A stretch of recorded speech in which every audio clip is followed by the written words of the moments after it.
السلام علیکم ورحمت الله وبرکاتو. نن ایدنه زه پوښتنه که د ده د زندګۍ په باره پورې چې د زندګۍ څرنګه تېره کړې ده. السلام علیکم. وعلیکم السلام. نوم دې څه دی؟ نوم مې مراز خان دی. اچھا د توس په وخت کې ډېر تکلیف وي، ډېرې پریشانۍ غریباتو تېر شوی. دغه په حواله چې ته څه یې څرنګه زندګي تېره کړې ده؟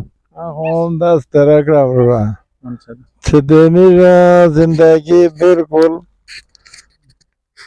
په وخت کې خوند نه و، غریبات و، ډېر سخت غریبات تېر شوی دی وروره. هر شی پایېږي، پکوړې په پیولې وه، هر شی وله ورکول، خو ولې دا یوه چې خلک بله ځورېده، خفه کېده. خو اوس دا یو دود چې خلک که ډېر څه نه وي درکړه، خلک درته وایي چې خو جیب دی ډک دی، ایتونه خو یوارې پې نه وي. خو نن سبا خلک ډېر په غور شه دی، ډېر په چږې شه دی. او نور کله د باجرې ماړۍ نه میلاوېدله. اوس الحمدلله دره غنم وي، وریجې وي، څه وي څه وي، دره خدای پیدا کو برابره شي. خو ورځ د ور تېرېږي، څه وکړي، مارګي ته هم د شپې لنډول دي.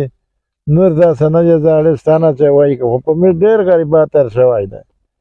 یوې ساه پورې دانې دانې یوې ساه پورې ورته ورځي، په پراته ملې شپنډېږي، وخت ورته راوي. خو که دغه سړي مزدرا ده، کله مزدرا وکړه، کله روپۍ ورته یو جي بل جي ورته وغوړه، کله څه وکړه کله څه وکړه، خو دا نه دا کورونه.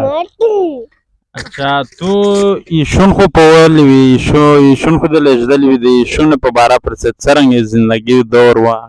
ایشون خو نه راوت چې د میګاج نه په وړاول یې شپې سړی روغې بلې وه، دا ته هم روتلی، دغه ځونه بله څه بیا راوکړه ترو ټاک ته. په ټاک شه م ښې کړ، بیا م صابه بله پې وکړله، بیا سل شپېږ شله دا ریپیر ورته ووته، څه هم وخوړلې، څه هم خالي کې سره پې وکړله. خو دا وخت تېرای مې ورته راوه، غریبات و، څه هم کړي وای. خپل سر هم نه راوت چې نشو جوړولی. ماړه هم کله کله وه چې یو پوسته یې وخوړ چې پیسې لګي نشته پیسې.